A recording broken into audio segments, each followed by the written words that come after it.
Good evening sir. Good evening. Good evening sir. Good evening. RO के point of view से अगर देखा जाए व्याख्या उसको हम लोग आज शुरू करेंगे, थोड़ा सा प्रैक्टिस भी करेंगे। और आज उसकी बेसिक्स और थोड़ी बहुत प्रैक्टिस करके अगली क्लास में भी हम लोग उसी को कंटिन्यू करेंगे, ठीक है। क्योंकि बेसिकली अगर देखा जाए ना तो अब ये जो गद्य वाला पोर्शन है, जो पिछला टेस्ट आपने देखा होगा, उस टेस्ट में भी गद्य वाला जो क्वेश्चन था वो पहले नंबर पे था और एग्जाम में भी पहले नंबर पर ही गद्य वाला क्वेश्चन आता है। और हमारे पास अब ये ऑप्शन नहीं होता है कि हम अपनी मर्जी से क्वेश्चन को आगे पीछे कर सकें, कि हमको जो आता है वो हम पहले कर दें और जो हमको नहीं आता है या कम आता है वो हम सबसे आखिरी में करें जाके। क्योंकि हमें क्या मिलती है, हमें क्यूसीए भी मिलती है ना। क्वेश्चन कम आंसर बुकलेट मिलती है, जिसमें पहले से ही क्वेश्चंस जो है वो छपे होते हैं और आपको उसी निर्धारित जगह पर अपने जो आंसर्स हैं उनको वहां पर लिखना होता है। तो अगर कोई क्वेश्चन पहले नंबर पर है तो आपको उसको पहले नंबर पर ही लिखना है और एग्जामिनर को भी वो सबसे पहले दिखेगा। तो हम लोगों ने ये सुना भी है और मैंने भी शुरुआत में ही आपको बताया था कि हमारे पास एक प्रोवर्ब है कि first impression is the last impression, है ना। तो जो शुरुआती क्वेश्चंस है उनके आंसर्स हमको सबसे अच्छे लिखने होते हैं, क्योंकि क्योंकि वो शुरुआत में ही है तो हमको पहले उनका आंसर देना है। तो शुरुआत के जो क्वेश्चंस हैं वो हमको बेहतर तरीके से लिखने की जरूरत है, ठीक। और ये जो गद्यावतरण है वो क्योंकि शुरुआत में ही आता है तो पहला जो उत्तर होगा वो हमारा शीर्षक लिखने वाला होगा और उसके बाद हमारे पास जो आता है वो व्याख्या वाली होती है। और जैसा कि हम लोग जानते हैं कि हमें एक गद्यांश दे दिया जाएगा इस तरीके से, और इस गद्यांश में कुछ सेगमेंट्स होंगे जिन सेगमेंट्स को अंडरलाइन किया हुआ होगा और उन अंडरलाइन सेगमेंट्स को हमको एक्सप्लेन करना होता है, उनकी हमको व्याख्या करनी होती है, ठीक है। यहाँ पर तो मैंने जो पुराना जो गद्यांश था उसी के आधार पर यहाँ पर दिया है। तो किसी में दो सेगमेंट्स हम लोगों ने अंडरलाइन करके रखे हैं, किसी में तीन है, लेकिन एग्जाम में जब आएगा तो आपको उस अपठित गद्यांश में तीन जो सेगमेंट्स होंगे वो अंडरलाइन करके दिए होंगे और उनका हमको वहां पर व्याख्या करनी होती है। तो ये गद्यावतरण से आने वाले तीन जो क्वेश्चंस हैं, शीर्षक निर्धारण, सारांश लेखन और व्याख्या, उनमें से ये तीसरा है। हालांकि अगर हम पीसीएस की बात करें तो वहां पर हमारे पास संक्षेपण भी आता है, उसको भी हम लोग देख लेंगे, ठीक है। आगे चल के हम लोग उसको भी देख लेंगे, फिलहाल इसको हम लोग कवर करते हैं। तो यहाँ व्याख्या को हमको ध्यान से और अच्छी तरीके से करना है, और क्योंकि ये गद्यावतरण वाला है तो मैंने पहले ही ये बताया हुआ है कि इस वाले पोर्शन में ज्यादा कुछ समझाया और सिखाया नहीं जा सकता है। इसमें आप जितनी ज्यादा प्रैक्टिस करेंगे उतना बेहतर आप यहाँ पर परफॉर्म करेंगे, ठीक है। तो अभी ये पहली शीट है, इसकी इसकी और शीट्स आएंगी और इसकी बार बार प्रैक्टिस करते जानी है। प्रैक्टिस करके उसको हम लोग ज्यादा रिफाइन करते हुए बेहतर करते हुए आगे बढ़ेंगे, ठीक है। क्लियर? जी सर। हाँ जी। तो चलते हैं हम लोग और यहाँ पर व्याख्या के बारे में थोड़ी सी बेसिक बातें हम लोग समझ लेते हैं। पहले हम लोग एक एक गद्यांश पढ़ लेते हैं। जैसे हमारे पास जो नंबर वन पर जो लिखा हुआ है ये क्या है कि किसी देश की संस्कृति को जानने के लिए वहाँ के साहित्य का पूरा अध्ययन नितांत आवश्यक है। साहित्य किसी देश या जाति के विकास का चिन्ह है। साहित्य से उस जाति के धार्मिक विचारों, सामाजिक संगठन, ऐतिहासिक घटनाक्रम, राजनीतिक परिस्थितियों का प्रतिबिंब मिल जाता है। भारतीय संस्कृति के मूल आधार हमारे साहित्य के अमूल्य ग्रंथ हैं, जिनके विचारों से भारत की आंतरिक एकता का ज्ञान हो जाता है। हमारे देश की बाहरी विविधता भारतीय वांग्मय के रूप में बहने वाली विचार और संस्कृति की एकता को ढक लेती है। वांग्मय की आत्मा एक है, पर वह अनेक भाषाओं, रूपों तथा परिस्थितियों में हमारे सामने आती है। ये है।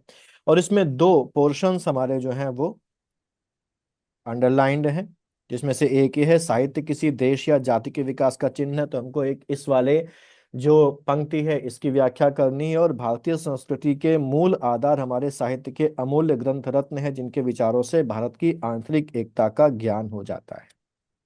जब हम व्याख्या करते हैं, मान लीजिए कि हमको ये पहले वाला जो ये अंडरलाइन पोर्शन है इसकी व्याख्या करनी है कि साहित्य किसी देश या जाति के विकास का चिन्ह है।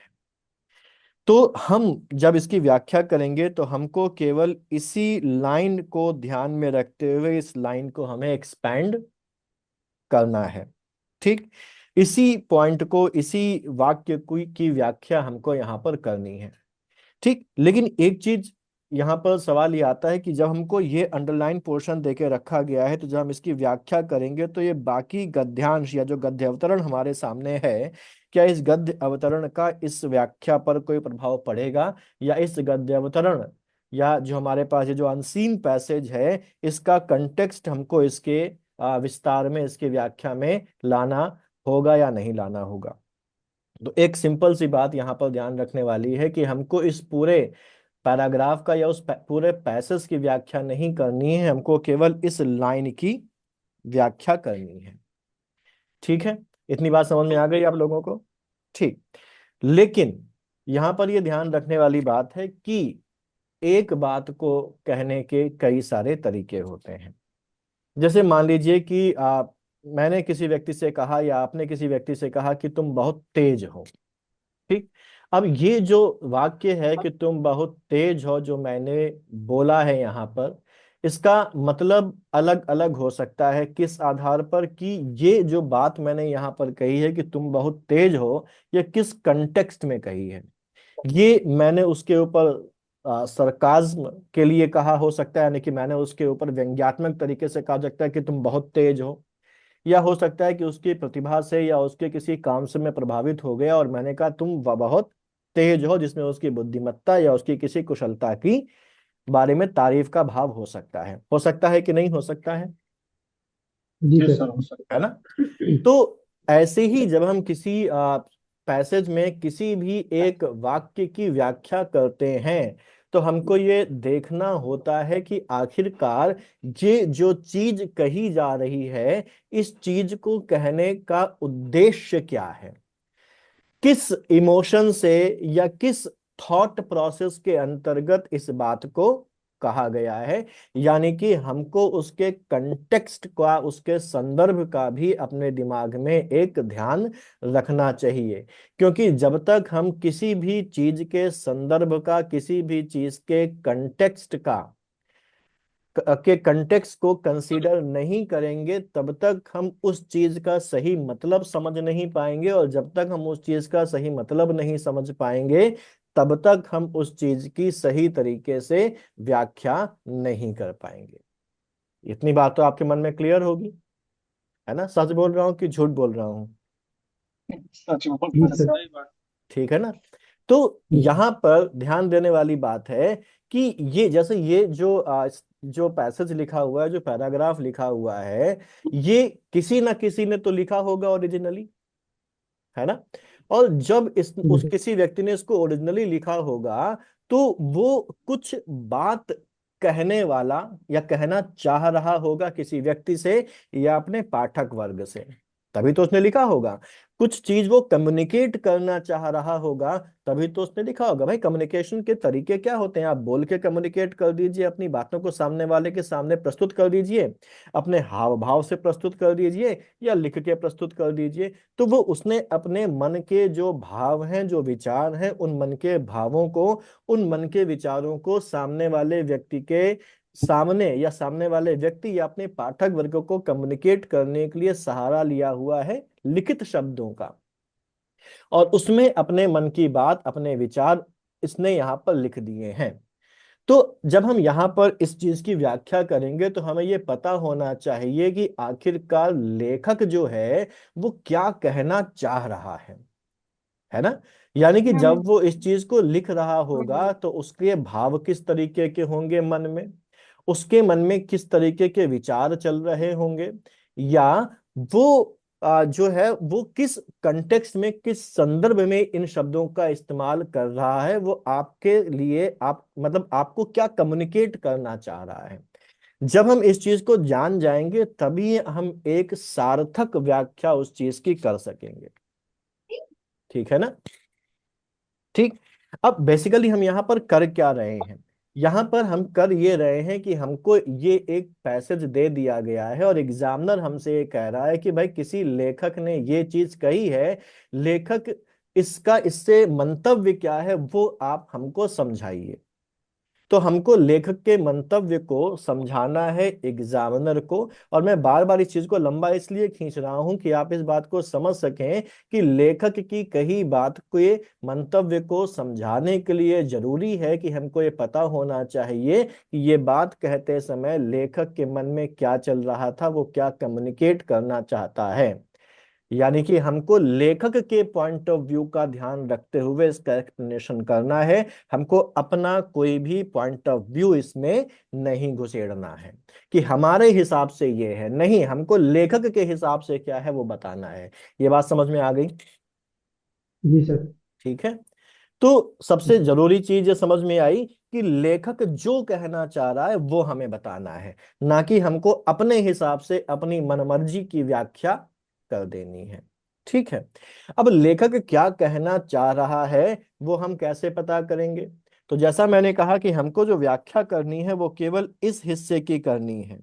तो व्याख्या तो हम इस हिस्से की करेंगे, लेकिन लेखक की जो जो भाव है, लेखक क्या कहना चाह रहा है, लेखक का विजन क्या है, लेखक क्या कम्युनिकेट करना चाहता है, वो हम तभी जान पाएंगे जब हम इस पूरे सेगमेंट को पढ़ेंगे, इस पूरे पैसेज को पढ़ेंगे।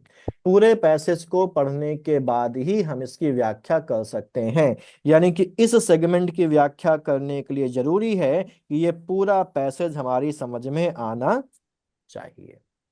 क्लियर? ठीक है। बहुत से लोग क्या करते हैं, वो कहते हैं कि ये इतना व्याख्या करनी, तो इसको अपने हिसाब से इसकी व्याख्या कर देते हैं। नहीं, हमको लेखक के पॉइंट ऑफ व्यू से बात करनी है और उसको समझने के लिए हमको इस पूरे पैसेज को अच्छी तरीके से समझना जरूरी है, जैसा हम लोगों ने सारांश में किया था। ठीक है। तो मैं जी क्या सर। कहना चाह रहा हूं वो आपके मन में आ गई बात समझ में अच्छी तरीके से? कहीं कोई मिसकम्युनिकेशन तो नहीं हुआ? जी सर। ठीक। तो सबसे पहली चीज जो हमको यहाँ पर ध्यान रखनी है वो ये ध्यान रखनी है कि हमको जो रेखांकित अंश है, रेखांकित अंश की जो व्याख्या है वो जो लेखक है उसके अनुसार करनी है ना। हम लिखेंगे ना, जब हम रेखांकित अंश की व्याख्या करेंगे तो हम ये लिखते हैं, आप लोगों ने 11th 12th या 10th में जब इस तरीके की व्याख्या करी होगी, वहां पर जब आती थी तो आप ये कहते थे कि उपर्युक्त गद्यांश के द्वारा लेखक या कहना चाह रहा है। यही तो है। जी यानी कि जी। लेखक क्या कहना चाह रहा है वो हम बताते हैं। यानी कि हम जो भी व्याख्या करते हैं वो किसके अनुसार करते हैं? जी सर। लेखक के अनुसार करते हैं। लेखक क्या कहना चाहता है और लेखक के अनुसार करने के लिए हमको जरूरी है कि हम लेखक के क्या विचार हैं उसको लिखते समय, लेखक के क्या भाव हैं, और लेखक का जो मनोस्थिति है वो हम क्या कर सकें, समझ सकें। सर सारांश में भी हम यही करते हैं स्टार्टिंग में तो। हाँ, सारांश में भी हम यही करते हैं, लेकिन सारांश में हमको छोटा करना है, इसमें हमको क्या करना है, बड़ा करना है। और जब हम बड़ा करेंगे तो हम अपनी तरफ से भी कुछ चीजें इसमें जोड़ेंगे। तो जब हम अपनी तरफ से कुछ चीजें जोड़ेंगे तो हमको ये ध्यान रखना पड़ेगा कि हम अपनी तरफ से कुछ चीजें जो जोड़ रहे हैं, जो एडिशनल यहाँ पर चीजें लेके आ रहे हैं, कोई मुहावरा ऐड कर रहे हैं, कोई प्रसंग ऐड कर रहे हैं, कोई घटना ऐड कर रहे हैं, एक्सप्लेन कर रहे हैं उसको, तो उसमें कोई भी चीज ऐसी नहीं होनी चाहिए जो लेखक के जो विचार हैं उनसे डेविएट कर जाए। ठीक है। इसलिए हमको यह ध्यान रखना ज्यादा जरूरी है। ठीक। अब लेखक के विचार, भाव या मनोस्थिति को हम समझेंगे कैसे? तो इसको हम समझेंगे कैसे? इसको हम समझेंगे पूरे गद्यावतरण को ध्यान से पढ़कर, और केवल पढ़कर नहीं, समझकर। अब समझने की बात यहाँ जहां तक है वो इस बात पर डिपेंड करती है कि आप कितनी जल्दी उस चीज को डिकोड कर लेते हैं। ठीक। कभी कभी क्या होता है कि कोई पैसेज ऐसा होता है जो एक बार पढ़ के ही हमको वो समझ में आ जाता है, कभी कभी हमको 2 से 3 बार पढ़ना पड़ता है, और कभी कभी कोई ऐसा पैसेज इतना क्लिष्ट आ जाता है कि हमको 2-3 बार पढ़ने पर भी समझ में नहीं आता और हमको उसको और ज्यादा बार 4 से 5 बार पढ़ना पड़ता है। तब हमको उसका जो एक सेंट्रल आइडिया है, जो उसका मूल विषय है, जो उसकी थीम है, वो हमको क्लियर होती है। तो इस वाले सेगमेंट में क्योंकि अभी हम लोग प्रैक्टिस फेज में है, तो बिल्कुल भी जल्दबाजी नहीं करनी है। आराम से 2 से 3 से 4 से 5 से 10 बार तक भी अगर आपको पढ़ना पड़े उसको समझने के लिए, उतनी बार आप उसको पढ़िए, क्योंकि जितनी आप अभी प्रैक्टिस कर लेंगे उतना ही आसान आपके लिए ये एग्जाम में हो जाएगा, और उतना ही बाकियों से आप आगे निकल जाएंगे। ठीक है। ठीक। तो पहला जो प्रोसेस हमारे पास जो इसमें है, पहली जो स्टेज होगी वो होगी कि जो भी गद्यावतरण हमको दिया गया उसको हम बार बार लगातार तब तक पढ़ते रहें जब तक कि वो हमको पूरी तरीके से समझ में ना आ जाए, हमको ये क्लियर ना हो जाए कि लेखक हमसे क्या कहना चाह रहा है, लेखक क्या हमको कम्युनिकेट करना चाह रहा है। अगर आपने ये चीज समझ ली और आप ये पकड़ में ले आए अपनी कि लेखक का मंतव्य क्या है, ऑब्जेक्टिव क्या है, क्या समझाना चाह रहा, तो समझ लीजिए कि आपका 50% से ऊपर का काम जो है वो हो गया है, और अब आपको उसी मंतव्य को ध्यान में रखते हुए इस सेगमेंट को अपने शब्दों में एक्सप्लेन कर देना है। ठीक है। क्लियर।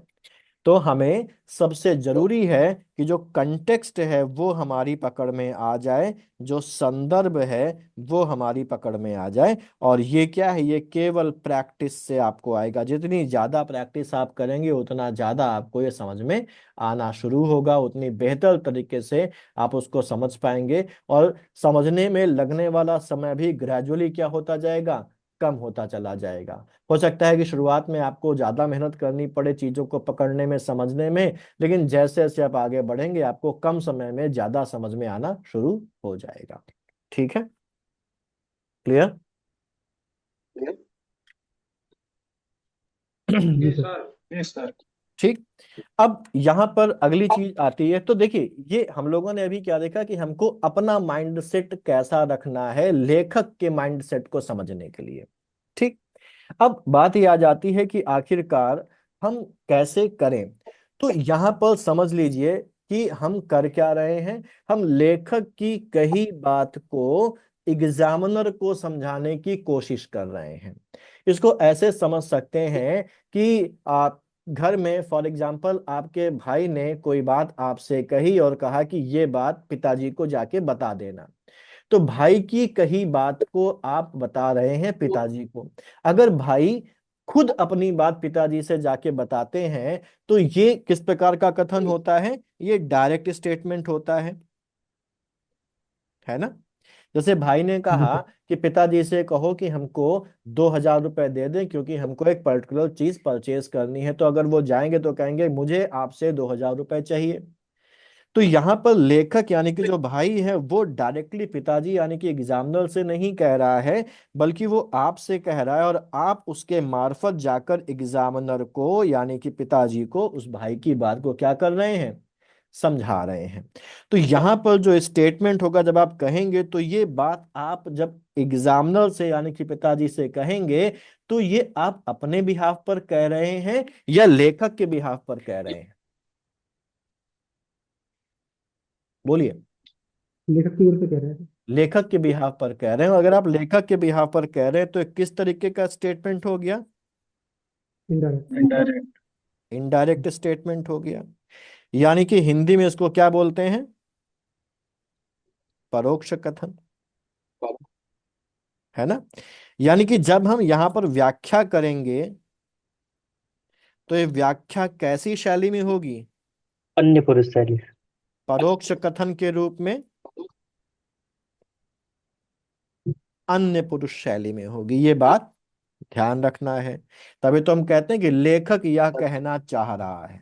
जैसे ही हमने लिखा तो हम कहां पर आ गए, परोक्ष कथन में अन्य पुरुष शैली में आ गए।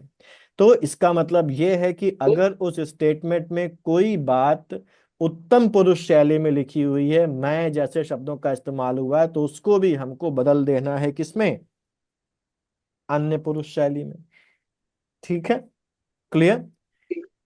क्योंकि हमको यहाँ पर व्याख्या करनी है, तो व्याख्या का मतलब होता है कि कोई बात कही गई है तो उसको सरल शब्दों में सामने वाले को समझा देना, यही तो व्याख्या होती है। एक स्कूल और कॉलेजेस में लेक्चरर्स होते हैं, व्याख्याता होते हैं। वो व्याख्याता क्या करते हैं? किताबों में लिखी हुई बातों को सरल कर कर अपने स्टूडेंट्स को समझाने का काम ही तो उनका होता है। ठीक है, तो इसका मतलब ये है कि अगर उस सेगमेंट में कोई कठिन शब्द है,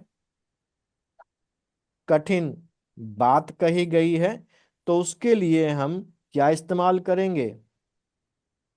सरल शब्दों का इस्तेमाल करेंगे। यानी कि अगर उसका कोई ऐसा पर्यायवाची है जो कंपैरेटिवली आसान है या कंपैरेटिवली ज्यादा प्रचलित है, तो हम ऐसे पर्यायवाची, आपको पर्यायवाची याद कराए गए हैं, प्री में आप पर्यायवाची याद करके आ रहे हैं ना, अनेक शब्दों के लिए एक शब्द याद करके आ रहे हैं, तो आपकी वोकेबुलरी क्या है?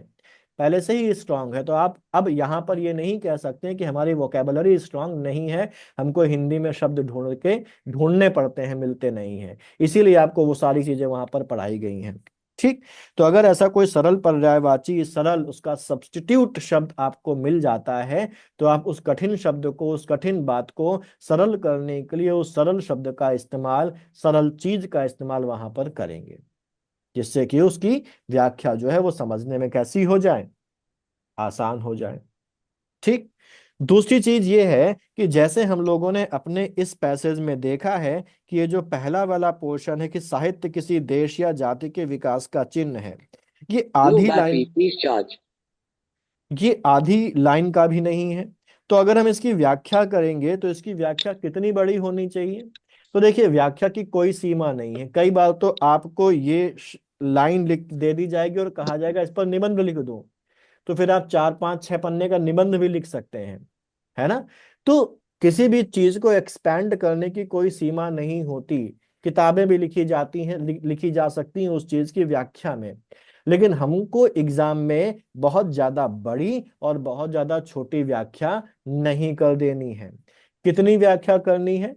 इसके लिए अपना ऑब्जेक्टिव ध्यान रखें कि हमारा जो ऑब्जेक्टिव है वो ये है कि ये जो चीज यहाँ पर कही जा रही है, इस चीज को इस आ, उसमें ले आना कि वो एग्जामिनर को समझ में आ सके, जिसमें उस बात को कहने के पीछे लेखक का क्या ऑब्जेक्टिव है, क्या कंटेक्स्ट है, क्या इमोशंस हैं, ये आप जितने शब्दों में क्लियर कर सकें उतने शब्द आपके पर्याप्त हैं। लेकिन इसका मतलब ये नहीं है कि हम एक निबंध लिख दें और 600 शब्दों में या 500 शब्दों में इसकी व्याख्या कर दें। ठीक, ध्यान रखने वाली बात है कि व्याख्या जो होगी, क्योंकि देखिए ध्यान रखिए, हमारे पास, जैसे मैंने कहा कि हमारे पास QCA भी आता है और उसमें हमारे पास एक सीमित जगह होती है, आपको लगभग मोर और लेस आधा पेज मिलेगा, उससे भी कम मिलेगा एक पर्टिकुलर सेगमेंट की व्याख्या करने के लिए, और आपके पास जो समय है वो भी उतना ही है। ठीक है, उसी समय में आपको पूरा पेपर करना है। तो इन चीजों को, इन कंस्ट्रेंट्स को ध्यान में रखते हुए आपको यहाँ पर व्याख्या करनी होती है। तो व्याख्या जब भी आप करेंगे तो आप व्याख्या 5 से लेके 7 8, बहुत ज्यादा तो 9 लाइनों तक ही ले जाएंगे, इससे ज्यादा नहीं ले जाएंगे।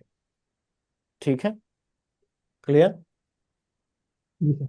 4 लाइनों से 5 लाइनों से कम आपको नहीं लिखना है, और बहुत ज्यादा हो गए तो 8 से 9 लाइनें, इसके ऊपर नहीं, क्योंकि इसके ऊपर लिखने पर आपका समय भी बर्बाद होगा और आपके पास इतनी जगह भी नहीं होती है कि आप उसको वहां पर इतनी ज्यादा लाइंस वहां पर लिख सकें।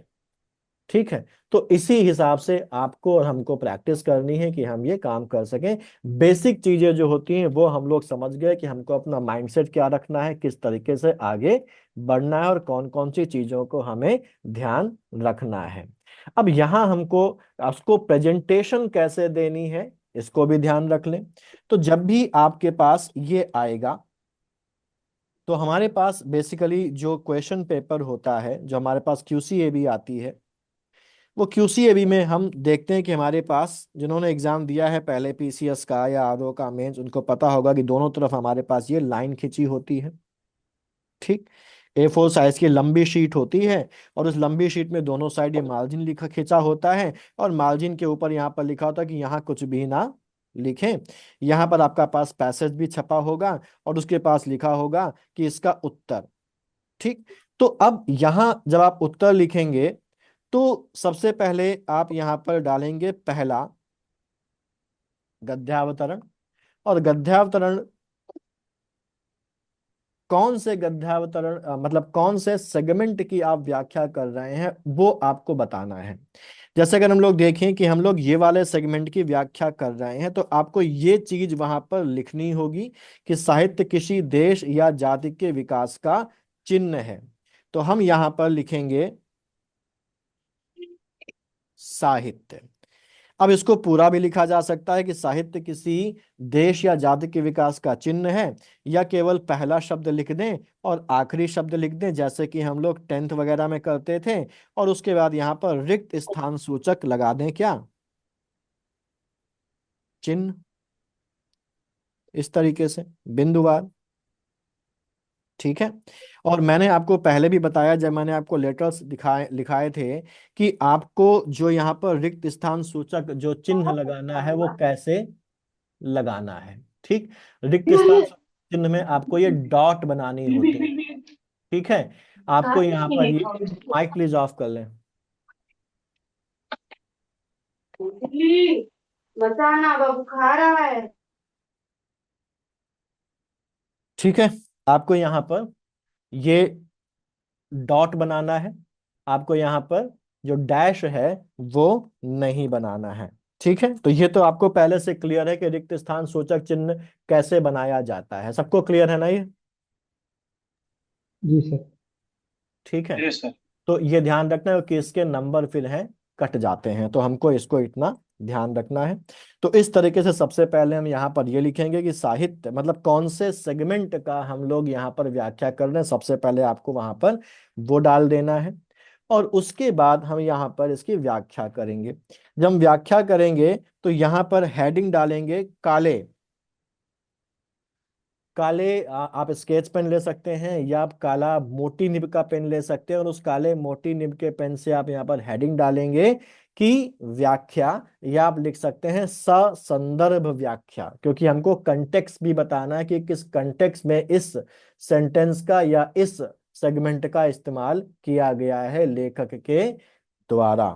ठीक है, तो हम लोग यहाँ पर लिखेंगे सा संदर्भ व्याख्या। और ससंदर्भ व्याख्या लिखने के बाद हम चाहे तो यहीं से शुरू कर सकते हैं, या इसके नीचे से अपनी जो व्याख्या है वो व्याख्या करनी यहां से हम लोग शुरू कर सकते हैं। व्याख्या जब करेंगे तो मैंने आपको जो सीमा बताई उस सीमा को हमें ध्यान रखना है। तो सीधे हम लोग शुरुआत कर लेते हैं इसी की। आप लोग एक बार फिर से ये जो पैसेज है इस पैसेज को पढ़ लीजिए 2-3 बार, फिर हम लोग इसमें पहले वाले सेगमेंट की व्याख्या करते हैं। देख लीजिए, पढ़ लीजिए एक बार, और जब पढ़ लें तो मुझे बता दीजिएगा। ठीक है, पढ़ लिए। ठीक। तो अब यहाँ पर हमारे पास जो पहली अंडरलाइन पोर्शन है वो है साहित्य किसी देश या जाति के विकास का चिन्ह है। आपने इसको पढ़ लिया तो आपको इसका कंटेक्स्ट समझ में आ गया होगा कि लेखक ये कहना चाहता है कि किसी भी देश को अगर जानना है, किसी भी संस्कृति को अगर जानना है, किसी भी चीज को अगर जानना है, तो उसको जानने का जरिया क्या होता है, वहां का साहित्य होता है ना। जैसे हम लोग अगर देखें तो जब अंग्रेज भारत आए या कोई भी विदेशी भारत आया तो उसने भारतीय ग्रंथों का अध्ययन भी किया, वो चाहे अलबरूनी हो, ठीक है, वो चाहे इब्न बतूता हो, वो चाहे अंग्रेज हो। अंग्रेजों को क्या पड़ी थी कि भारत के प्राचीन ग्रंथों को ढूंढ ढूंढ कर निकाल निकाल कर उनको पढ़ा जाए, उनका अनुवाद किया जाए, है ना। क्योंकि उनको ये क्योंकि जानना था कि यहाँ की संस्कृति कैसी है, यहाँ की परंपराएं कैसी हैं, क्योंकि उनको यहाँ पर शासन करना था। तो यहाँ के अगर किसी संस्कृति को जानना है, किसी देश को जानना है, तो साहित्य का अध्ययन किया जाना चाहिए। और अगला जो अंडरलाइन पोर्शन है जिस पर हमको ध्यान देना है वो है साहित्य किसी देश या जाति के विकास का चिन्ह है। अब इसका मतलब क्या है, ये कथन क्या कहना चाहता है, हम लोग इसको समझ लेते हैं, फिर इसकी व्याख्या लिखने की कोशिश करते हैं। अब यहाँ पर विकास एक शब्द है हमारे सामने, अगर इस शब्द को पकड़ा जाए विकास को, तो विकास का मतलब क्या होता है? विकास का मतलब होता है प्रगति, है ना, आगे बढ़ना।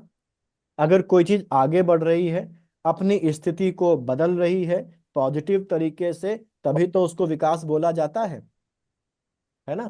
ठीक, अब ये विकास क्या हो सकता है? विकास कई तरीके का हो सकता है। ये विकास हो सकता है बौद्धिक विकास, ये विकास हो सकता है नैतिक विकास, ये विकास हो सकता है सांस्कृतिक विकास। यानी कि किसी भी देश या किसी भी जाति के बौद्धिक, नैतिक और सांस्कृतिक विकास के बारे में अगर जानना है तो हमको किसकी शरण में जाना पड़ेगा? उसके साहित्य की शरण में जाना पड़ेगा। साहित्य को देख के हम समझ सकते हैं कि किसी राष्ट्र या समाज की बौद्धिक, नैतिक और सांस्कृतिक प्रगति कैसी हुई है समय के हिसाब से। ठीक, क्यों? क्योंकि ये जो साहित्य है ये इस प्रकार की प्रगतियों को दिखाने वाला सबसे प्रामाणिक सोर्स होता है।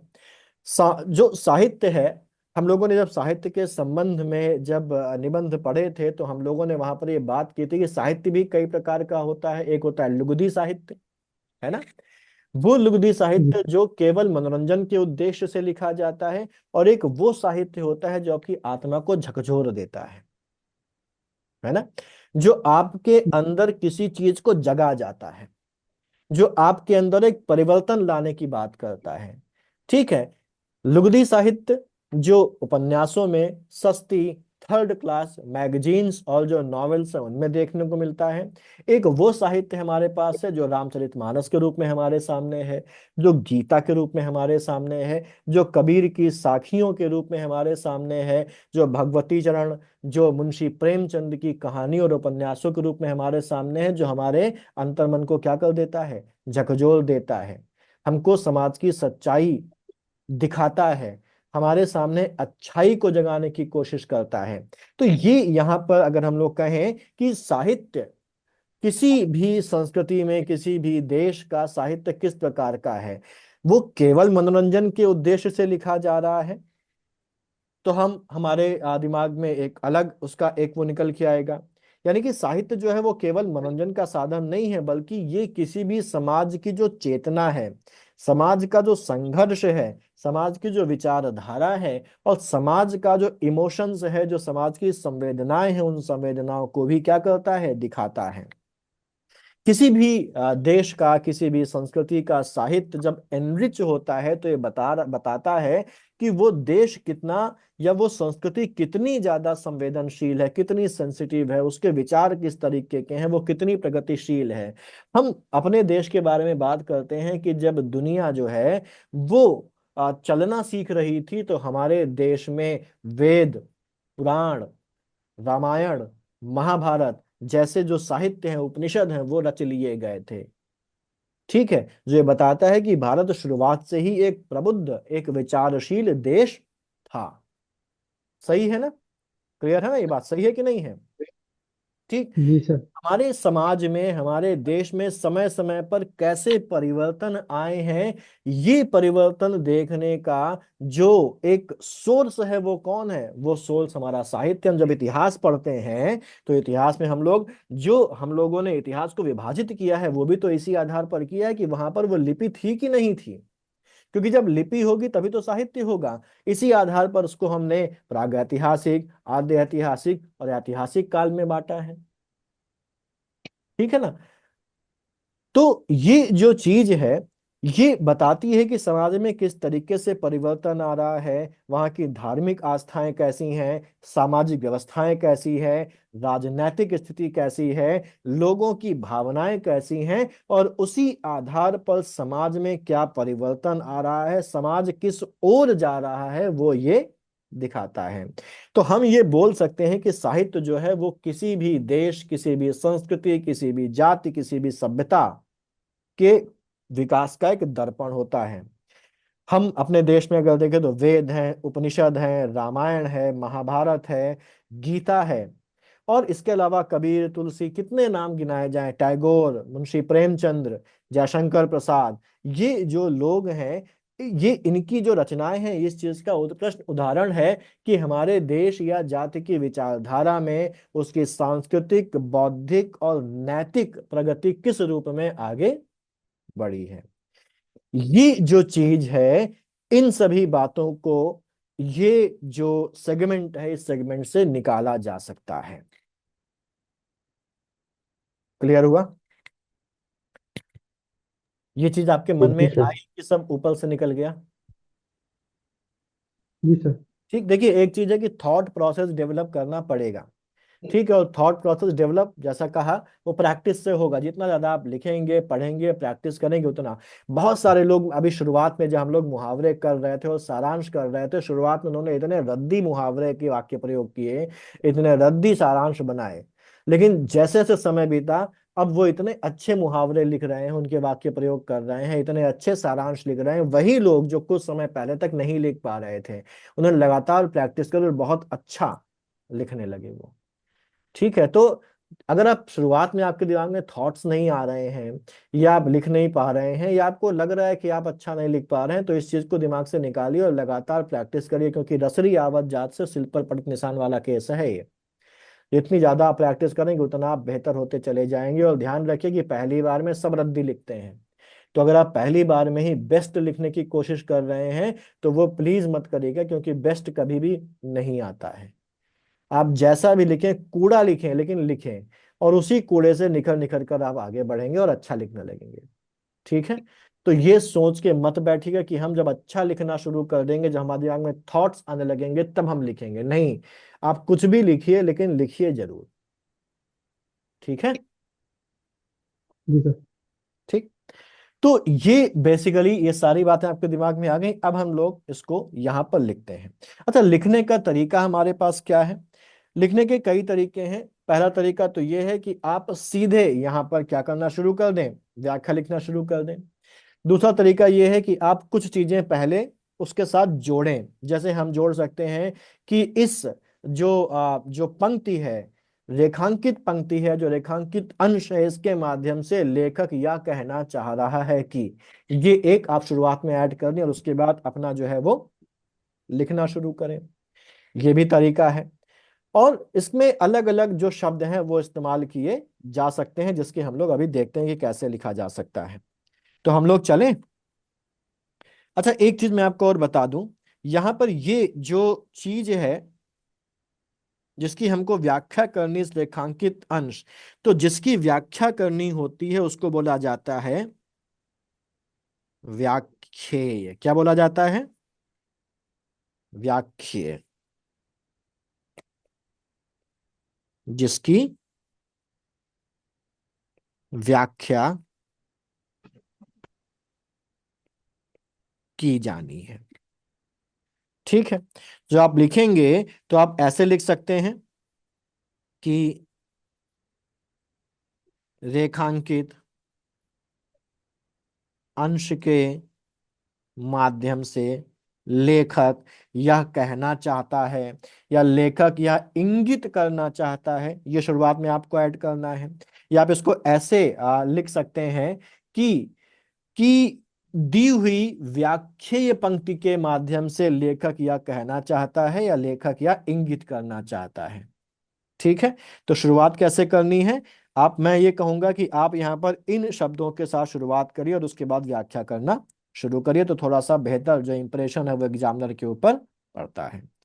ठीक है, तो यहाँ पर हम लोग इसकी व्याख्या लिखते हैं कि कैसे हमको व्याख्या करनी है, कैसे लिखना है। तो जब आप व्याख्या करेंगे तो आपको नीले पेन का इस्तेमाल करना है हेडिंग डालने के लिए, और ये चीज लिखने के लिए आप काले पेन का इस्तेमाल कर सकते हैं, थोड़ी सी मोटी निब वाला। फिर आप यहां पर जब संदर्भ व्याख्या करेंगे तो आप क्या कहेंगे? आप कहेंगे, एक सेकेंड, कि प्रस्तुत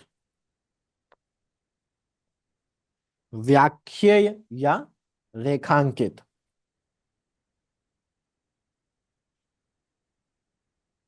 पंक्ति के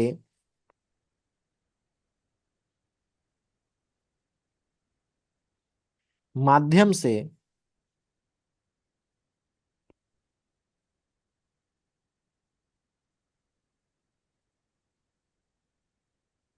लेखक या इंगित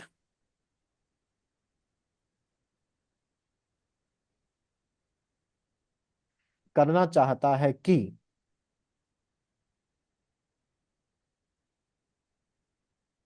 साहित्य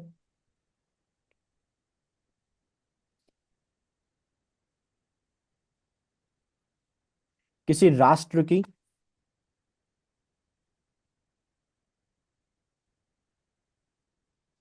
सांस्कृतिक,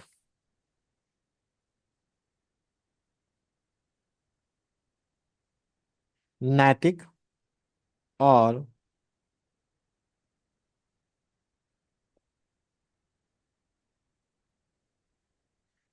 मानसिक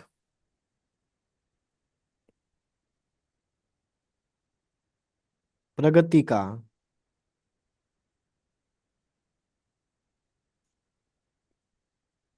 सजीव प्रमाण है।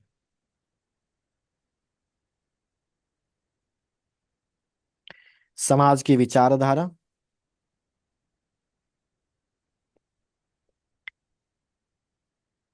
समाज की विचारधारा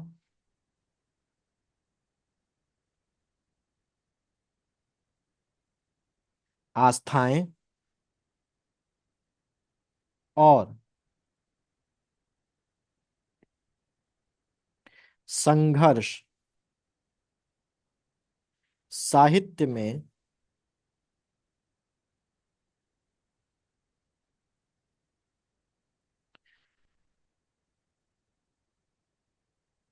प्रतिबिंबित होते हैं।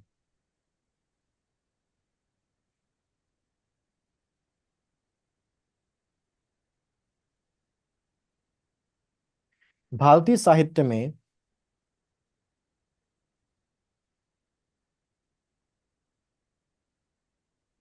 वेदों से लेकर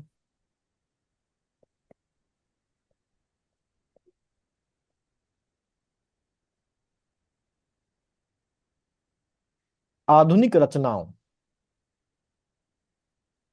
तक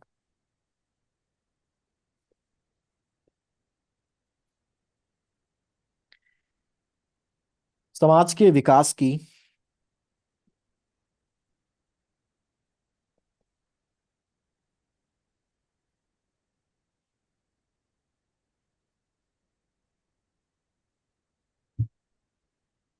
यात्रा स्पष्ट झलकती है।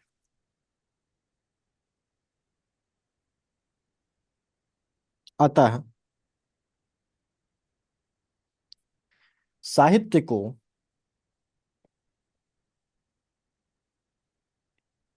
किसी देश, जाति,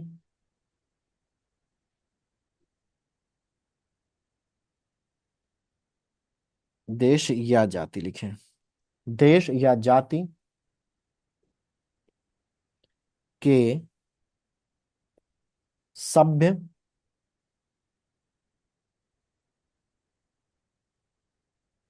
सांस्कृतिक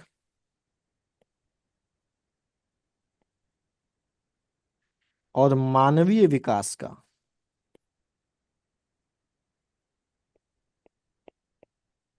दर्पण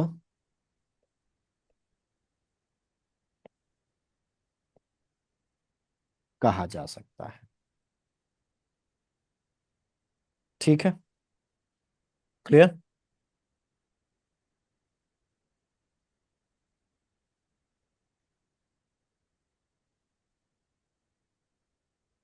पढ़ लीजिए इसको एक बार।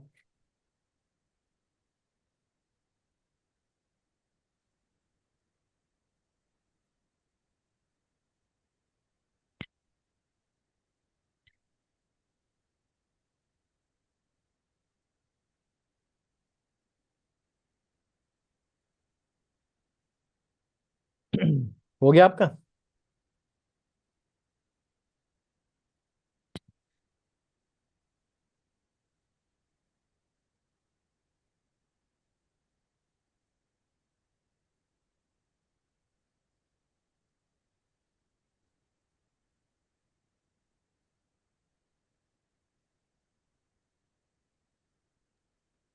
तो जाति की जगह हम समाज का प्रयोग कर सकते हैं शब्द का। समाज का भी कर सकते हैं, बिल्कुल कर सकते हैं। ठीक, समझ में आया आपको ये सभी लोगों को? जी। कोई जी डाउट सर। इसमें? कोई डाउट? क्लियर सब? Yes sir. ठीक, ये जो है ये हमसे पूछा गया है, हमने इसको लिख दिया, क्योंकि हमसे व्याख्या जो है वो पूछी जाती है कि भाई व्याख्या करो, और हम लोगों ने यहाँ पर कर दी है इसकी व्याख्या। अब यहाँ पर कुछ एडिशनल चीजें हैं जो यहाँ पर और लिखी जा सकती हैं, जो आपको एग्जामिनर की नजरों में थोड़ा सा और बेहतर बनाने का काम करती हैं, जो ये बताती हैं कि आपने पढ़ा है, आप चीजों को समझते हैं, आपकी सोच जो है वह बहुआयामी है, और आपका जो एरिया ऑफ नॉलेज है वो बेहतर है, जिससे कि एग्जामिनर थोड़ा सा प्रभावित होकर आपको एक्स्ट्रा जो मार्क्स है वो दे सकता है। ठीक, ये चीजें क्या हैं? तो दो चीजें अक्सर लोग लिखते, देखिए ये जो दो चीजें और हैं इनको लिखना कोई जरूरी नहीं है, ठीक है, लेकिन ये क्या करती हैं, जैसे हम लोगों ने थोड़ा सा कोई डिश बनाई और डिश को बनाने के बाद उस पर से थोड़ा सा हरा धनिया डाल दिया, तो वो क्या कर देता है, उसकी सुंदरता को बढ़ा देता है, या हम उसको गार्निश कर देते हैं अच्छे से तो वो उसकी सुंदरता को क्या कर देता है, बढ़ा देता है। स्वाद में हालांकि उतना फर्क नहीं आता, लेकिन सुंदरता बढ़ जाती है, उसकी प्रेजेंटेशन बढ़ जाती है, और उसकी जो अपील है वो बढ़ जाती है, जिससे कि सामने वाले के मन में एक अच्छी भावना आती। तो अब दो एक्स्ट्रा चीजें यहाँ पर और लिखी जा सकती हैं, जो ऑप्शनल हैं, आप चाहे तो लिखें चाहे तो ना लिखें, इनको ना लिखने से नंबर नहीं कटेंगे, लेकिन अगर आपने लिख दिया और सही तरीके से लिख दिया तो आपके नंबर एक आध मार्क्स में बढ़ोतरी जरूर हो सकती है। ठीक है, क्लियर? लेकिन ये इस बात पर डिपेंड करता है कि आपके पास जगह बची है कि नहीं। अगर जगह बची है तभी इन चीजों को लिखें आगे, और अगर जगह नहीं बची है तो फिर तो मजबूरी है कि आप चाह के भी नहीं लिख सकते हैं। और जगह बचाने के लिए हमको इस वाले पोर्शन से कोई भी समझौता नहीं करना है। इसको हमको ऐसे लिखना है कि हमारा जो उद्देश्य है और लेखक का जो मंतव्य है वो प्रॉपरली क्लियर हो जाए। यहाँ क्योंकि मैं थोड़ा सा मोटे पेन से लिख रहा हूँ इसलिए लंबा आपको लग रहा होगा, अगर आप लिखेंगे तो इससे कम में आपका आ जाएगा। अब वो एक्स्ट्रा चीजें क्या हैं? एक्स्ट्रा चीजें हैं कि ये जो अंडरलाइन सेगमेंट है, ये वाला जो अंडरलाइन सेगमेंट है, कभी कभी क्या होता है कि इस अंडरलाइन सेगमेंट में कोई शब्द ऐसा आ जाता है जो कठिन हो जाता है, पूरे पैसेज में नहीं, वही पोर्शन, वही सेगमेंट, वही अंश जिसकी आपने व्याख्या करी है, इस वाले हिस्से में जिसकी आपने व्याख्या करी है, जिस उसमें अगर कोई ऐसा शब्द है जो कठिन है और आपको उसका कोई सरल अर्थ पता है, तो उसको हम यहां पर क्या कर सकते हैं, लिख सकते हैं। कैसे लिख सकते हैं? हम यहां पर डालेंगे, इसके ठीक नीचे हम लोग यहां पर डालेंगे एक हेडिंग, हेडिंग होगी शब्द अर्थ की। हेडिंग काले पेन से डालेंगे और यहां पर डाल देंगे शब्दार्थ। यहां पर हम लिखेंगे शब्द, और यहां पर हम लोग लिख देंगे उसका अर्थ। ठीक, तो जैसे यहां पर एक शब्द है फॉर एग्जाम्पल, यहाँ इसमें तो खैर कोई ऐसा क्लिष्ट शब्द नहीं है, फिर भी मैं समझाने के लिए लिख रहा हूं यहां पर। जैसे मान लीजिए यहां पर एक शब्द है विकास, तो इसका दूसरा अर्थ आप क्या लिख सकते हैं यहां पर? प्रगति। जैसे एक यहां पर शब्द है जिसका नाम है जो है चिन्ह, तो यहां पर आप लिख सकते हैं इसका फॉर एग्जाम्पल निशान, है ना। मैं केवल समझाने के लिए लिख रहा हूं, इसमें ऐसा कोई वो नहीं है। ठीक है, तो यहां पर 2 से 3 शब्दों, क्योंकि हमारा सेगमेंट ही बड़ा नहीं होता, तो केवल 2 से 3 शब्दार्थ ही आपको यहां पर लिखना है, इससे ज्यादा आपको नहीं लिखना है। 2 या 3 ये आप एडिशनली यहां पर लिख सकते हैं अपने इस पोर्शन के वैल्यू एडिशन के लिए।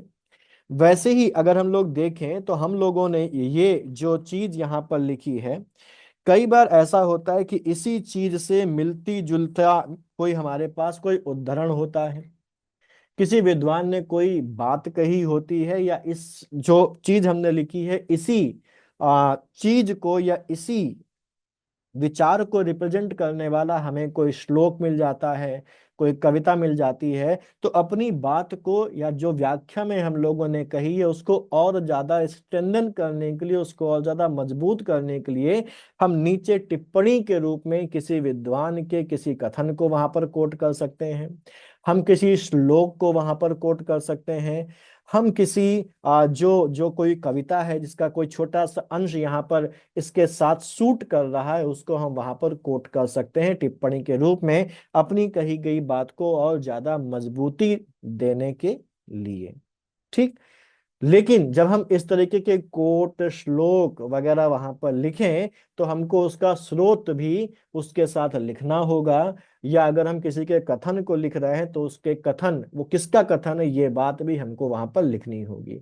तो अगर आपके दिमाग में वहां पर कोई ऐसा कथन, कोई श्लोक, कोई कविता और उसका सोर्स आ जाता है तो आप उस चीज को भी वहां पर लिख सकते हैं। जैसे यहाँ पर हम लोगों ने जो लिखा है उसका एक चीज निकल के आ रही है कि साहित्य जो है वो क्या है, समाज का दर्पण है, वो समाज के विकास का चिन्ह है। चिन्ह का मतलब जो उसको दिखा रहा है, यानी कि एक तरीके का दर्पण है। तो यहां पर हम एक कोट लिख सकते हैं। क्या कोट लिख सकते हैं टिप्पणी में?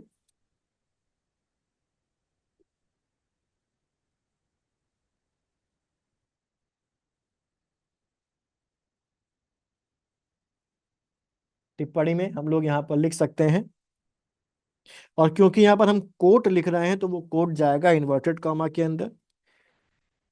यहाँ पर कोट है साहित्य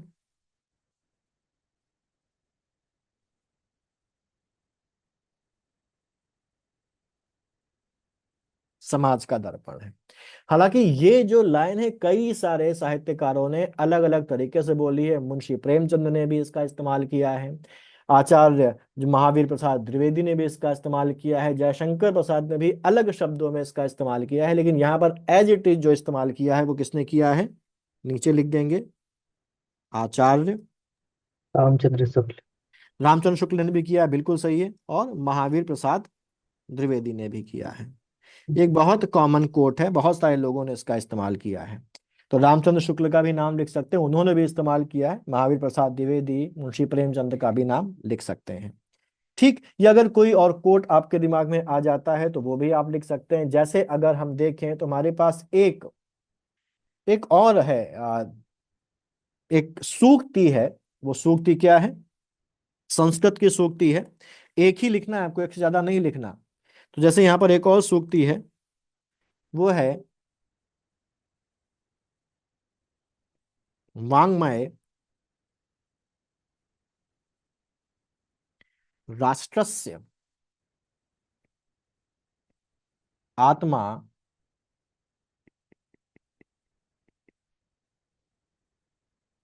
प्रतिबिंबति। ये भारतीय काव्य शास्त्र में प्रचलित एक सूक्ति है।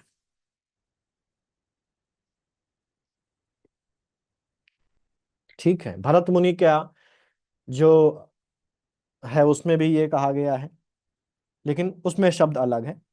तो भारतीय वाङ्मये राष्ट्रस्य आत्मा प्रतिबिंबति, इसका भी इस्तेमाल कर सकते हैं, इसका भी इस्तेमाल कर सकते हैं। या आपके मन में अगर कोई और ऐसा कोई है कोटेशन या कोई जो क्या बोल सकते हैं उसका हम श्लोक या कविता, उसका भी आप इस्तेमाल यहाँ पर कर सकते हैं। मैं फिर से बता दे रहा हूँ कि ये जो दोनों चीजें हैं, ये दोनों चीजें लिखना कंपलसरी नहीं है, ये केवल एडिशनल है आपके मार्क्स को थोड़ा सा वैल्यू एडिशन करने के लिए। बस मेन चीज हमारे पास ये है। अगर आपके दिमाग में कोई टिप्पणी नहीं आ रही है तो बिल्कुल मत लिखिए, कोई लिखने की जरूरत नहीं है। लेकिन आ रही है तो लिख देंगे तो थोड़ा सा क्या हो जाएगा, बेहतर हो जाएगा। समझ में आ गई बात ये? ठीक। तो कुछ चीजें आपके दिमाग में आई, अंडरस्टैंडिंग कुछ डेवलप हुई इसके संदर्भ में।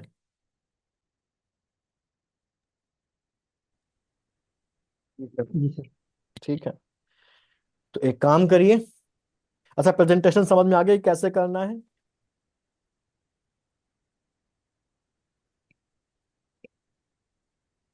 जी बोलिए। Sir.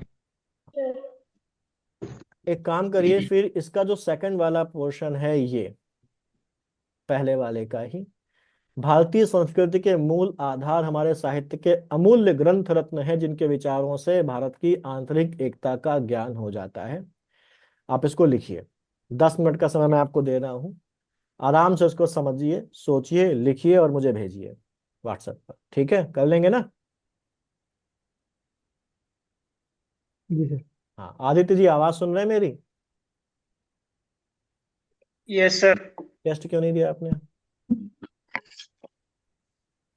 Yes sir. Test test. Sir थोड़ी तबीयत खराब है, अभी आज थोड़ा ठीक है। ठीक है ठीक है, चलिए ध्यान रखिए तबीयत का। है जी सर, सर थोड़ा ये कोल्ड है सर। ठीक है।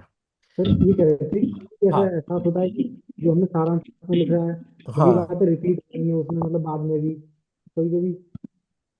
क्या बोल रहे हैं? आपकी आवाज थोड़ी सी वैसे डिस्टर्ब हो रही है, दीपक जी फिर से बोलिए।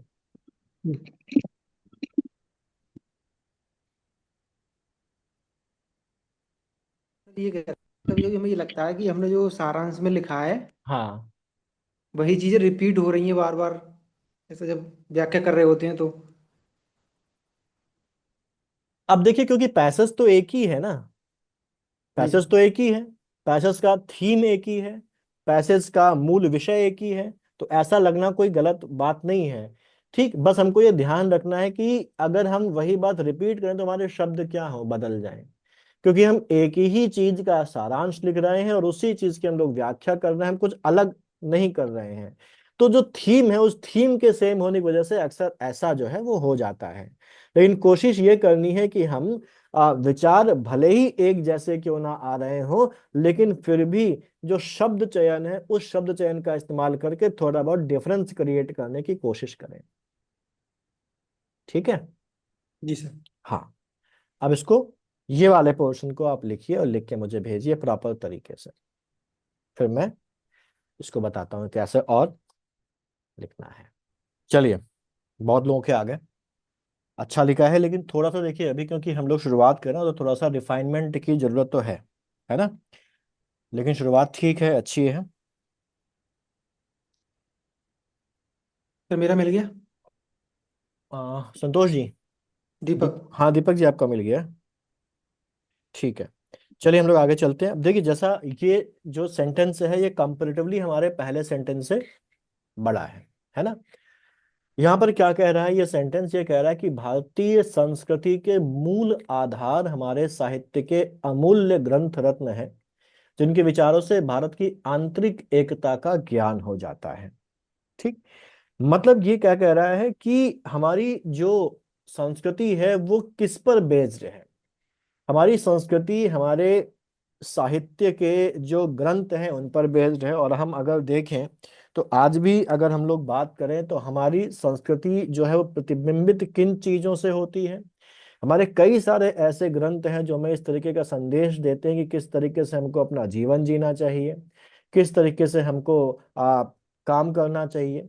ठीक है, बहुत सारे ऐसे, रामायण हो गई, रामचरितमानस हो गई, महाभारत हो गया, गीता का नाम हम लोगों ने लिया था। इसके अलावा समय समय पर अलग अलग जो हमारे दृष्टा हैं, जो विचारक हैं, जो लेखक हैं, वो समय समय पर बहुत सारी चीजें लेके आते हैं जिनसे हमको बहुत सारी चीजें सीखने को मिलती हैं।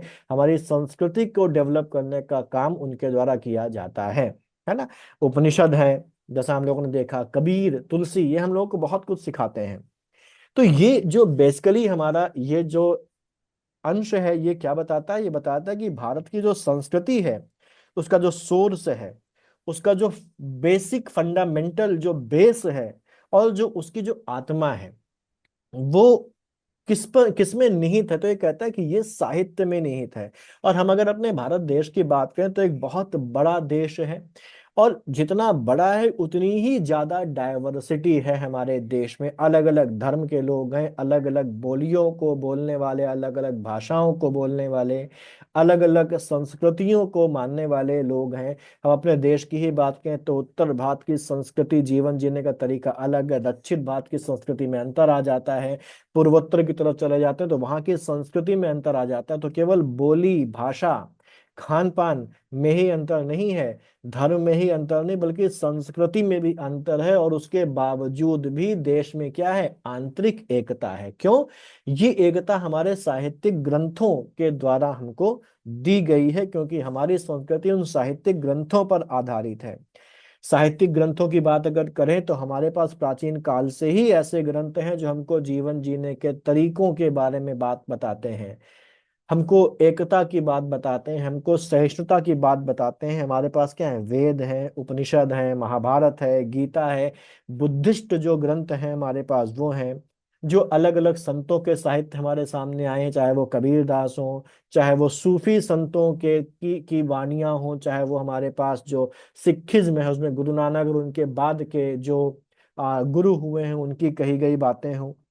ये सारी चीजों से हमको बेसिकली क्या मिलता है, हमको आध्यात्मिकता के लेसन्स मिलते हैं, हमको सहिष्णुता के लेसन्स मिलते हैं, हमें कंपैशन, करुणा, धर्म, कर्तव्य और मानवता का आदर्श क्या होना चाहिए, इन चीजों के बारे में हमको जानकारी मिलती है। और यही वो चीजें हैं जिन चीजों ने भारत को एक सूत्र में बांध कर रखा है। ये धार्मिक और नैतिक जो दिशा है वो हमको प्रदान करती है, और पूरे देश को एक, इतनी डाइवर्सिटी होने के बाद भी एक ही सूत्र में बांधकर रखती है। ये जो है ये बेसिकली इस जो रेखांकित अंश है उसका एक एक संदेश है जिस जो लेखक हमको देना चाह रहा है। अब अगर हम इसकी व्याख्या लिखना चाहें तो हम व्याख्या कैसे लिखेंगे, फिर से एक बार देख लेते हैं। तो यहाँ पर वही हम यहाँ पर डालेंगे, रेखांकित अंश नंबर 2 है ये हमारा, ठीक है, रेखांकित अंश नंबर 2। और यहां पर भी वैसे ही शुरुआत करेंगे, रेखांकित अंश का हम रेफरेंस देंगे कि कौन से रेखांकित अंश की हम लोग बात कर रहे हैं। तो यहां पर लिखेंगे भारतीय, दो शब्द भी लिख सकते हैं, भारतीय संस्कृति, और उसके बाद आखिरी में ज्ञान हो जाता है।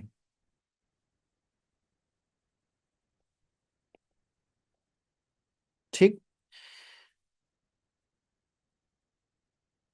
और रिक्त स्थान सूचक चिन्ह यहां पर बना देंगे जो ये बताएगा कि हम कौन से सेगमेंट का यहां पर कर रहे हैं। ठीक है, अब आगे चलते हैं। अगली हेडिंग हमारे पास क्या होगी यहाँ पर, ससंदर्भ व्याख्या।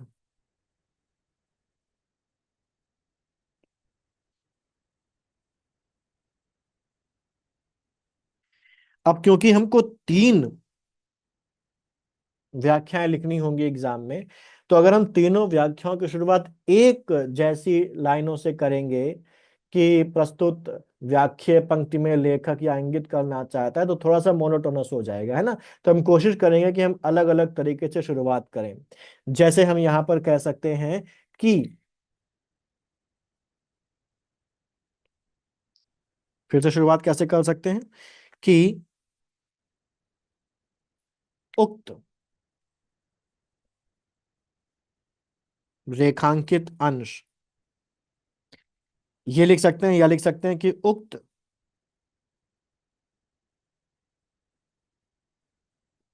गद्य खंड के रेखांकित या व्याख्येय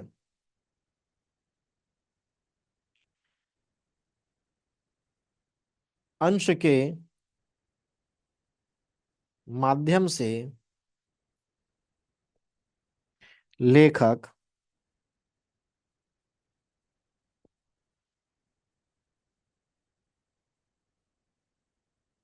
यह कहना चाहता है कि, क्या कहना चाहता है, कहना चाहता है कि भारतीय संस्कृति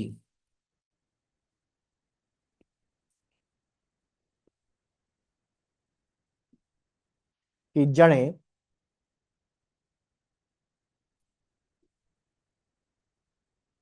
हमारे प्राचीन, आवाज आ रही ना मेरी आपको, जी जी सर। सर। और आधुनिक साहित्य में गहराई से निहित हैं।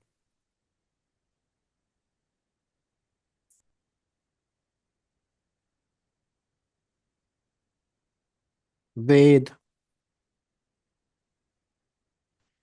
उपनिषद,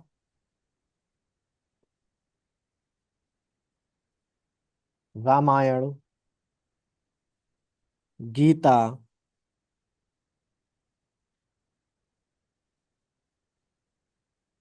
भक्ति साहित्य, जो ग्रंथ रत्न है वो यही तो है, ग्रंथ रत्न, रत्नों में, ग्रंथों में रत्न, है ना, यही चीजें तो हैं। आदि में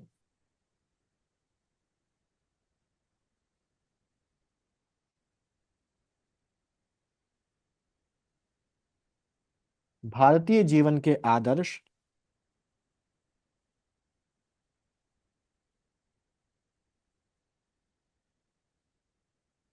मान्यताएं और मूल्य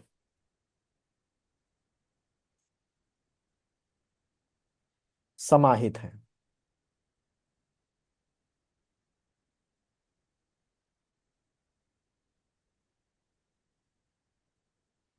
इन ग्रंथों के विचार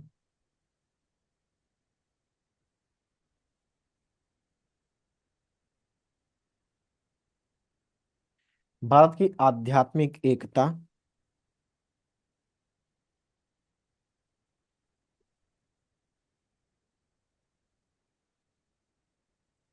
सहिष्णुता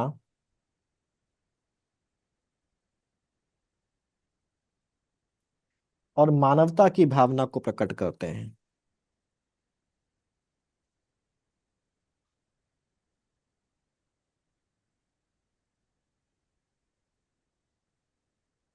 ठीक है। अतः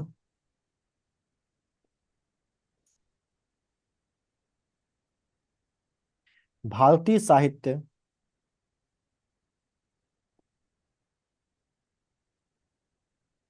हमारे राष्ट्र की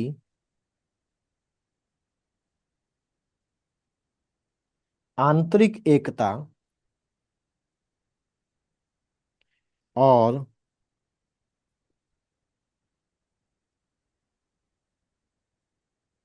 सांस्कृतिक निरंतरता का प्रतीक है।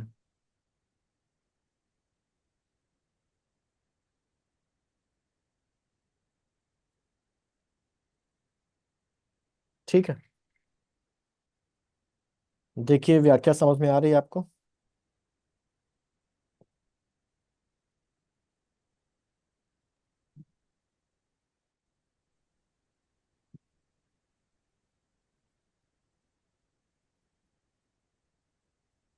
कोई डाउट? लिख लेंगे ना, कोशिश करेंगे तो। जी सर, ऐसे तो इम्पॉसिबल है लिखना। ना ना, इम्पॉसिबल तो कुछ भी नहीं है। ठीक है, मुश्किल हो सकता है, इम्पॉसिबल नहीं हो सकता, लेकिन मुश्किलों को क्या आसान किया जा सकता है कि नहीं किया जा सकता ठीक है सर, जो है बहुत ही ना? अच्छी लिखी है सर ये। हाँ, आप भी अच्छा लिखेंगे, बहुत अच्छा, आप भी लिखेंगे जल्दी। अच्छा सर, कितने शब्दों में लिखना अच्छा रहेगा? ये मैंने शुरुआत में बताया है कि शब्दों की सीमा यहाँ पर नहीं है। यहाँ पर ध्यान देना है कि हमें कितनी जगह मिली है और हम कितने शब्दों में, कितनी लाइनों में, जो एक, क्या नाम है उसका, जो लेखक है, उसके भाव को यहाँ पर जस्टिफाई कर सकते हैं। वो आप 4 लाइन में कर लें, 5 लाइन में कर लें, मैंने शुरुआत में बताया है कि 5 से लेकर 9 लाइनों के बीच में आपको रहना है। बहुत ज्यादा तो 9 या 10, 5 या 4 से कम नहीं। अच्छा सर, क्या हम रेपिटेशन कर सकते हैं जो रेपिटेशन वहाँ? तो हर जगह खराब होता है, रेपिटेशन बिल्कुल भी नहीं करना।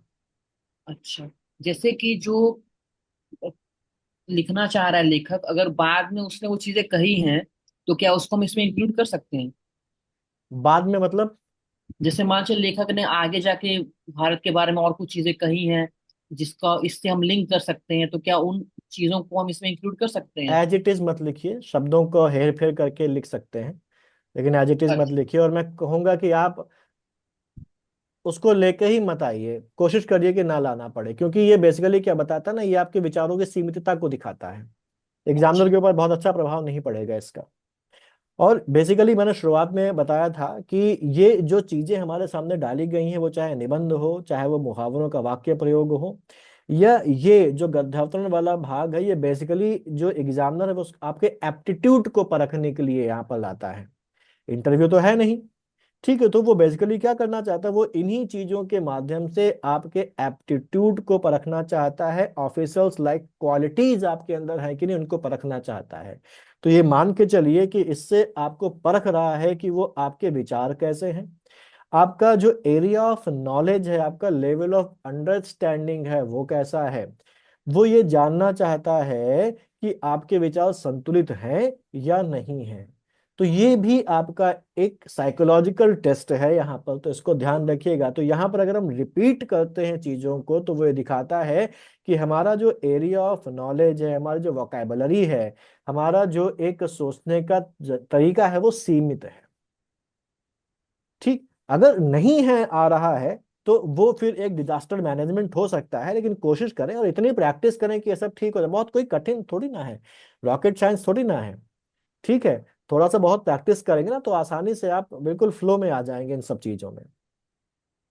ठीक है नीरज जी। फ्लो में आके सर ये भी हो सकता है कि हम अपने भी कुछ विचार इसमें लिख दें जो लेखक के मूल विचार से थोड़ा हटके हो। हाँ, तो ये यही इसी की तो प्रैक्टिस करनी है कि ये बायसनेस ना आने पाए। हम्म। फ्लो में आने का मतलब ये नहीं कि हम बिल्कुल अपने फ्लो में आ जाएं। फ्लो में आने का मतलब ये है कि आप प्रॉपर तरीके से समझ सकें क्या कहा जा रहा है। फ्लो में आने का मतलब है कि वो जो कहा जा रहा है उसको आप उसी सेंस में एग्जामिनर के सामने प्रस्तुत कर सकें। यहाँ पर फ्लो का मतलब बहकना बिल्कुल नहीं है। ये सर आपने जैसे वेद उपनिषद रामायण गीता का ये एग्जाम्पल दिया है इसमें, हाँ, तो इस तरह से हम कर सकते हैं मतलब। बिल्कुल कर सकते हैं। आप यहाँ पर मुहावरे लिख सकते हैं। जी ठीक है, आप किसी चीज को यहाँ पर जाहिर करने के लिए किसी व्यक्ति का कोई कोटेशन है, तो वो आप यहाँ पर भी डाल सकते हैं। लेकिन फिर ध्यान रखिए कि अगर आपने कोई कोटेशन यहाँ पर डाल दिया, तो फिर टिप्पणी में वो वाला कोटेशन ना डालें, फिर वो रेपुटेशन जी हो जाएगा। जी ठीक है, सर। फिर अगर टिप्पणी में आपको लिखना है तो फिर दूसरा लिखिए, वो चीज मत लिखिए। जो चीज आप ऊपर लिख चुके हैं वो चीज टिप्पणी में नहीं जानी चाहिए। रिपीटेशन एक बहुत खराब असर डालता है। ठीक है, ये बताता है कि आप अभी तैयार नहीं हैं। जी सर।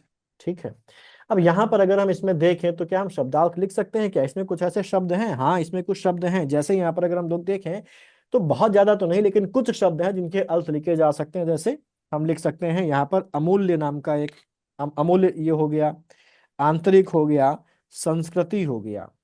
ठीक है, ये हम लोग यहाँ पर इनके अर्थ लिख सकते हैं। ठीक, किसी बहुत ज्यादा क्लिष्ट शब्द का इंतजार ना करें कि बहुत ज्यादा हाई फाई टाइप का क्लिष्ट शब्द जिसका अर्थ किसी को ना मालूम है, जब वो आएगा तभी हम शब्दार्थ लिखेंगे, नहीं। ठीक, आपको अपना भाषा ज्ञान भी तो थोड़ा बहुत दिखाना है, लेकिन फिर बिल्कुल ही आसान का भी ना लिख दे। तो यहाँ पर अगला हमारे पास आता है इससे संबंधित, जो हम लिख सकते हैं लेकिन लिखना कोई कंपलसरी नहीं है।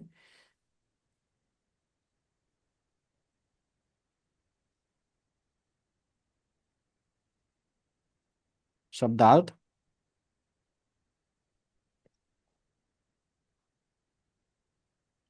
शब्द और उसका अर्थ। अब किसी चीज के एक से ज्यादा अर्थ भी हो सकते हैं, तो अगर दो तीन चार अर्थ हैं तो मैक्सिमम दो अर्थ आप लिख सकते हैं वहां पर। ठीक है, उससे ज्यादा अर्थ ना लिखें।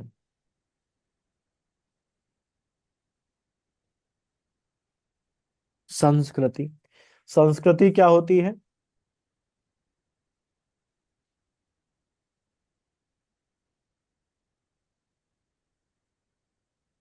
किसी समाज की जीवन शैली, है ना, उस समाज में कला, साहित्य, रीति रिवाज, मूल्य कैसे हैं, वो उसकी संस्कृति को डिसाइड करता है। अमूल्य,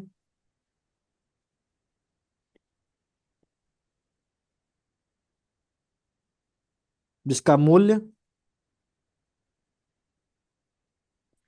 निर्धारित ना हो सके। ठीक है।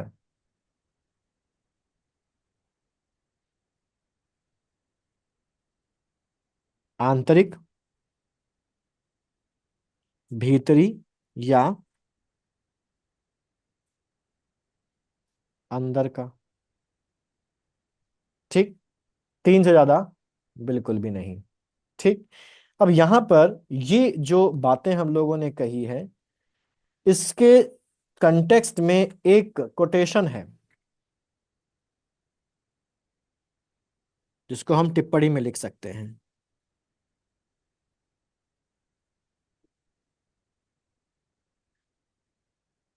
क्या है?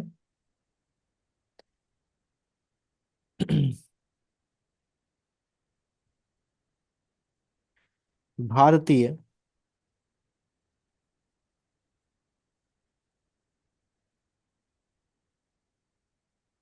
संस्कृति की जड़ें उसके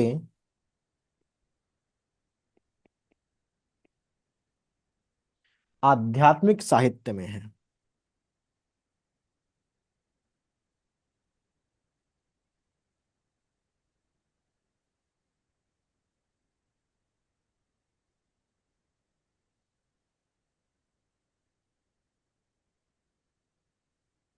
जब तक वे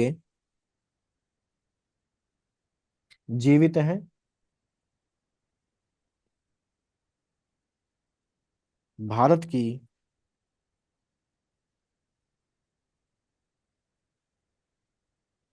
आत्मा अमर है। ये कथन है एनी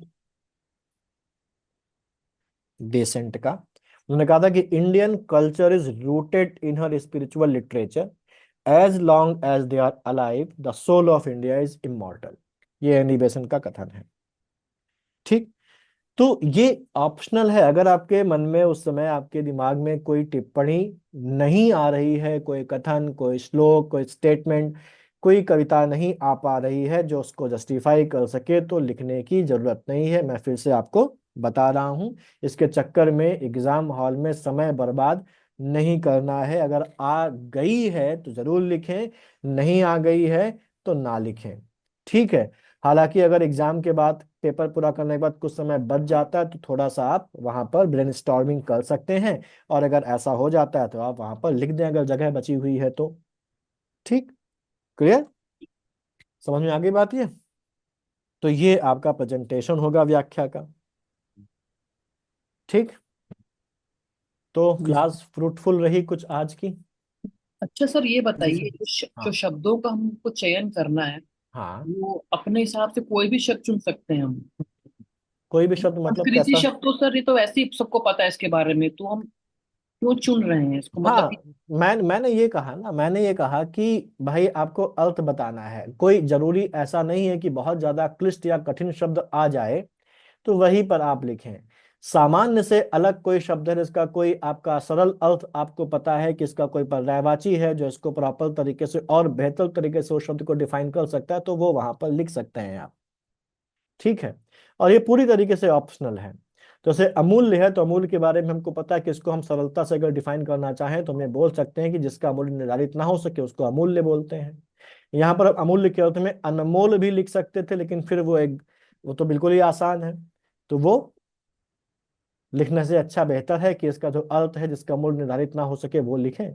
ऐसे ही आंतरिक का भीतरी या अंदर का लिखा जा सकता है, लेकिन आंतरिक का जो भीतरी या अंदर का तो जबरदस्ती का लिखा गया है, तीन करने के लिए मैंने लिख दिया। वैसे आप कोशिश करें कि किसी भी शब्द का जो कठिन है, क्लिष्ट है, उसका सरल अर्थ आप वहां पर लिख सके तो जरूर लिखें, लेकिन इसके लिए कोई बहुत ज्यादा कठिन शब्द ढूंढने की कोशिश वहां पर ना करें। ये बेसिकली प्रेजेंटेशन को बेहतर करने के लिए है। ठीक है नीरज जी? ठीक है सर। हाँ, तो आपका काम मैं आपको दे देता हूँ। यहाँ पर देखिए, बहुत ज्यादा एक साथ नहीं लिखना कि ये लेके बैठ के कि पूरी शीट एक दिन में खत्म कर लेना। ये थोड़ा सा सुकून वाला काम है, समझ के करने वाला काम। तो आपको कल शाम तक भेज देना है ये दूसरा वाला और तीसरा वाला। ठीक है, और जब भेजेंगे तो प्रॉपर प्रेजेंटेशन के साथ आप लिख कर भेजेंगे। और क्योंकि अभी आपके पास समय रहेगा कल शाम तक का, ठीक है, परसों शाम तक भी भेज सकते हैं, परसों दोपहर तक भेज दो तो बेहतर रहेगा। तो आप कोशिश करें थोड़ा सा ढूंढें यहाँ वहाँ। एग्जाम हॉल में तो आपके पास ढूंढने की वो नहीं रहती है, लेकिन अभी तो आप ढूंढ सकते हैं ना। तो आप इंटरनेट का इस्तेमाल करिए, आप इस्तेमाल करिए किताबों का, कि इनसे संबंधित अगर आपको कोई मिल जाती है टिप्पणी में लिखने लायक कोई चीज, तो आप क्या करें, उसको भी लिखें। आपका जो वोकेबलरी है, आपका जो शब्द ज्ञान है, वो आपका बेहतर ही होगा उससे। ठीक है। हाँ जी सर। जी सर। ठीक है, तो इतना हम लोग रखते हैं। ठीक, मिलते हैं सर अगले। बोलिए। आपने कल उदाहरण दिया था, मैं बुक्स में देख रही थी तो बहुत अलग अलग दे रखे हैं, आप आगे देंगे? किस चीज का उदाहरण मैंने दिया था? शासकीय पत्र वगैरह के जो उदाहरण लिखने हैं। देखिए, उदाहरण जैसे मैंने जो मैंने लिखा था ना, उसमें दिया था ना, जो सारणियन के लिए दिया था, जी सर। है ना। वो सारणियन में आपको जो मिलेगा ना, वो स्टैंडर्ड फॉर्मेट में हो, ऐसा कुछ जरूरी नहीं है। नहीं, हाँ। आपने विषय में अच्छा, हाँ, लिखने। मैं समझ गया, मैं समझ गया। मैंने जब इसको पढ़ाया है ना, तो शायद शासकीय पत्र के अलावा मैंने सबके उदाहरण लिखवाए हैं।